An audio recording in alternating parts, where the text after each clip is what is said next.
കൃതജ്ഞത പറയാൻ വേണ്ടി ജോൺ സാറിനെ ക്ഷണിച്ചു പോകും. ബഹുമാനപ്പെട്ട അച്ചായ, ബഹുമാനായ പിള്ള സർ, സ്നേഹമുള്ള സഹോദരി സഹോദരന്മാരെ, ഞാൻ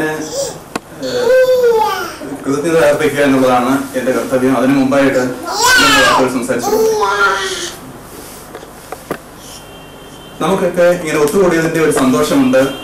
എങ്കിൽ തന്നെയും നമ്മിൽപ്പെട്ട 2 ഫാമിലികള് ഇന്ത്യയിലേക്ക് പോകുന്നു എന്നുള്ളതിൻ്റെതായ ഒരു വിരഹവേദനയും നമ്മുടെ ഉള്ളിലുണ്ട്. ഞാൻ പലപ്പോഴും ചിന്തിക്കാറുണ്ട്, നല്ലവരായ ഒരുപാട് മനുഷ്യരെ ഞാൻ എന്റെ ജീവിതത്തിൽ കാണാറുണ്ട്. എന്നാൽ അവരിൽ ചില മനുഷ്യരെ എപ്പോഴും ഓർത്തിരിക്കാൻ പറ്റാറുണ്ട്. അങ്ങനെ ആ നല്ലവരായ ഒരുപാട് മനുഷ്യരുടെ വലിയ കൂട്ടത്തില് എപ്പോഴും ഓർത്തിരിക്കാൻ പറ്റുന്നവരായ ചെറിയ കൂട്ടത്തിൽപ്പെട്ട 2 പേരാണ്, അല്ലെങ്കിൽ 2 ഫാമിലികളാണ്, ഷാജിയുടെ ഫാമിലിയും ജോർജിന്റെ ഫാമിലിയും.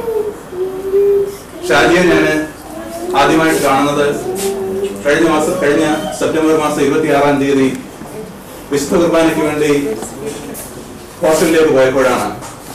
ഞാനും വിനുവും ഫെലിക്സും കൂടെയാണ് ഹോസ്റ്റലിലേക്ക് പോയത്.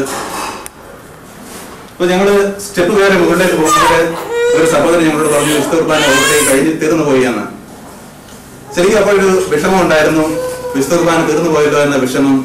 എങ്കിലും അത് കഴിഞ്ഞ ഉടനെ തന്നെ ചങ്ങനാശ്ശേരി ക്രിസ്തു ജ്യോതിയിൽ വർക്ക് ചെയ്തിരുന്ന ഷാജി ആ ക്രിസ്തുവിന്റെ ആ ജ്യോതി തന്റെ വാക്കുകളിലൂടെയും പ്രവൃത്തികളിലൂടെയും ഞങ്ങളിലേക്ക് പ്രതിഫലിപ്പിച്ചുകൊണ്ട് ഞങ്ങളുടെ ആ വിഷമം തീർത്തു എന്ന് വേണമെങ്കിൽ പറയാം. കാരണം അന്നാണ് ഷാജിയോട് ആദ്യമായിട്ട് സംസാരിക്കുന്നത്.